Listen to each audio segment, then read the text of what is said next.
to What's Trending with Tire Review, presented by Apex 2021. I'm Maddie Weiner, and today on the podcast, I'm joined by sisters Courtney Condor and Cassandra White, franchise owners of an RNR Tire Express in Puyallup, Washington. Courtney and Cassandra took a non-profitable R&R tire store and in 8 years turned it into one of R&R's most improved retail stores, a title that was given to them by R&R CEO himself, Larry Sutton. Ladies, welcome to the show. Thank you. Oh, I'm so excited you're here. I definitely want to talk about your store. But first, I wanted to get a little bit more information about how you both got into the tire business. You know, for me, being in the industry, it's rare to see female owners, let alone, who are sisters. So how did you both get started in this industry? I guess it basically started because our family was off of not really the automotive industry, but we were in what was called the traditional rent-to-own industry. And Larry Sutton, of course, the CEO of R&R Tire Express, and our father, Kevin Quid, were friends and business partners. And Larry had came to him with a business opportunity to start an R&R franchise. And so our parents originally are the ones that started it, and then we have adopted it and taken it over from them. So that's kind of how we got into it. So I want to know about the store. I hear it was on the verge of bankruptcy when you both took it over in 2013. Is that right?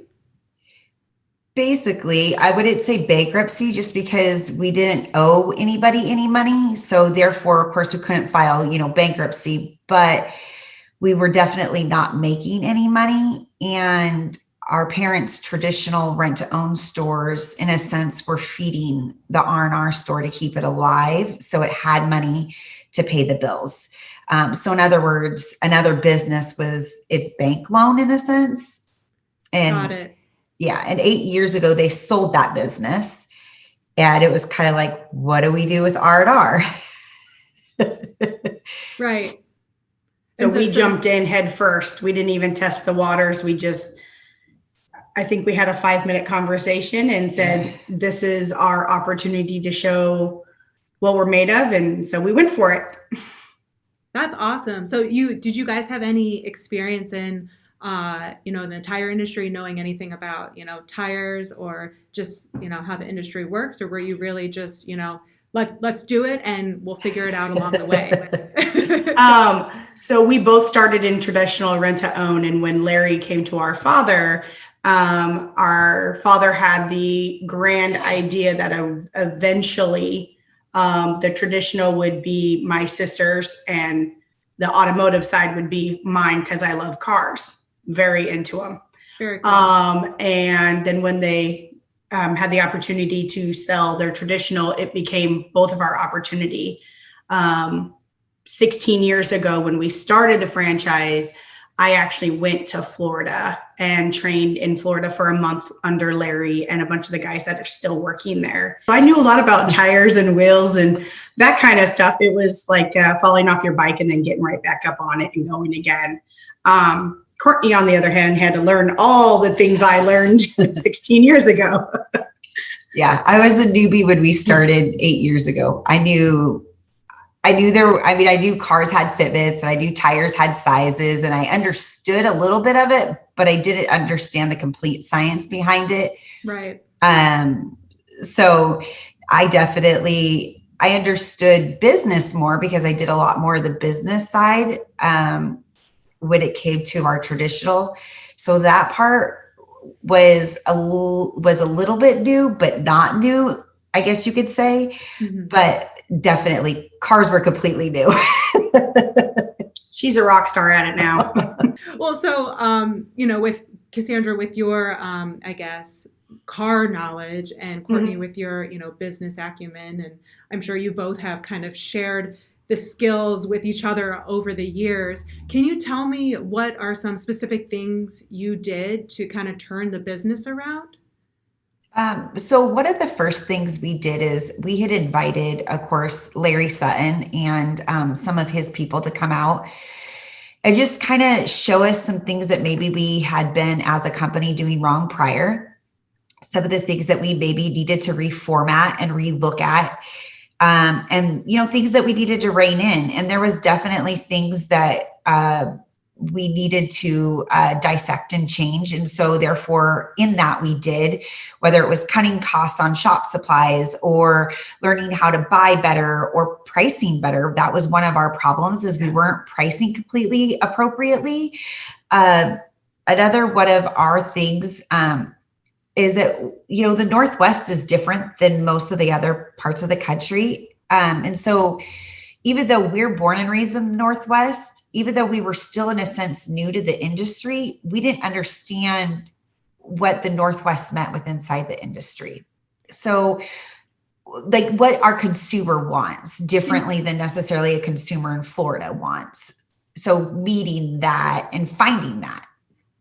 Can you explain that a little bit? I'm curious, like what is for you meeting the Northwest consumers' needs? Yeah. So initially, of course, a lot of people, thought when we first opened, our whole thing was wheels, big time. It wasn't wheels and tires. It was always wheels. Well, in the Northwest, wheels were big, but not that big.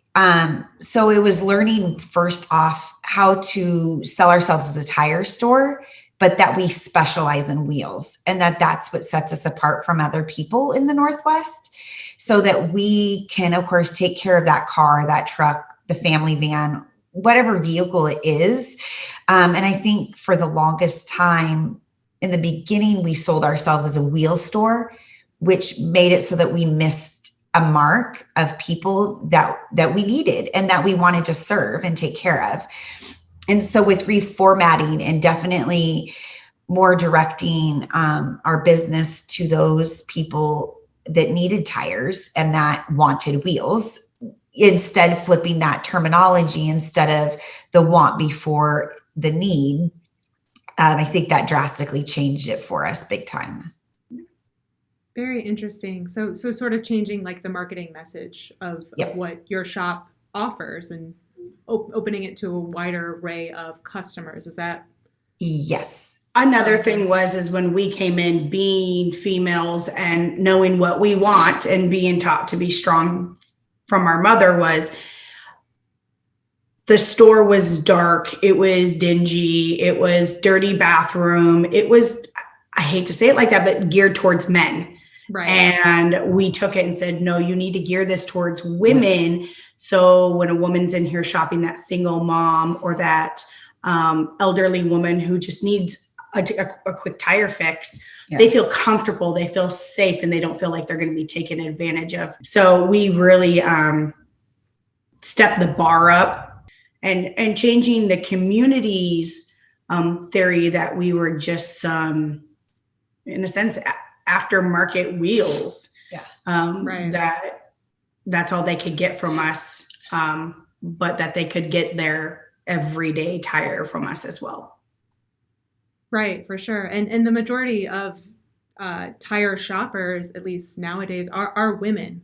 Correct. Yes. So gearing it towards women, was it, what were maybe some aesthetic changes you made to the shop, as well as maybe ways that you approach customers or that your staff approaches customers? Can you maybe go into that a little bit? Yeah. So my main thing is always leaving windows open. So in other words, there shouldn't be a ton of merchandise in front of the windows. And if you're a female of any height, she should be able to look around the whole entire store, and there really shouldn't be any blind spots, so that at any given moment she's in there, she can see out.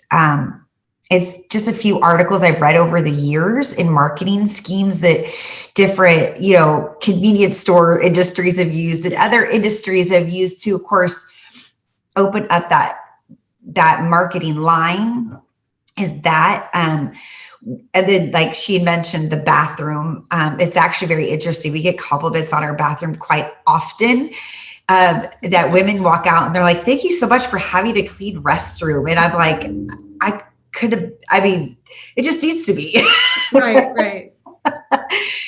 But I think that's the main thing, is making sure that as long as women and children can feel safe at our place of business, that we know that as long as the family's comfortable, that's just the tip of the iceberg, really, when it comes to bringing the rest of the family in. Yeah, for sure. That's a great point. Oh, yeah. Yeah. Now, you mentioned changing some pricing, and I believe you mentioned changing some like parts ordering and stuff. Yeah. Can you go into that a little bit and tell me how that all worked? Yeah. So some of it was a lot of the people that were running our store prior, when it came to like inventory, whether it was inventory in the shop and things like that, they just didn't really have inventory sheets, like organization sheets. And so they would just order supplies, whether it was valve stubs or whether it was TPMS sensors or different lug nuts or lug bolts. They didn't have like a rhyme or reason. So there would be certain things that we'd have a gluttonous supply of, and others that you'd be like, oh my goodness, like, how did we not know that we were running low on this? And how do we keep an even keel supply so that we're not overspending when we don't need to, whether it's, tire paste or lube or any of the supplies that you need. So we created over time, and we, of course, review it decently often, but like an inventory sheet that makes it so that our employees know how much they should have on hand at all times, how much, if you're down to a certain supply, what you need to order, that kind of stuff. Same kind of goes with wheels and tires on the showroom floor. What should be the consistent sizes? What should be the consistent look?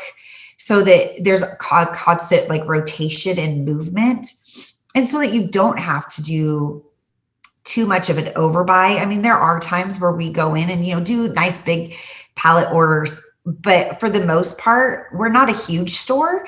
So we don't have a huge backstock.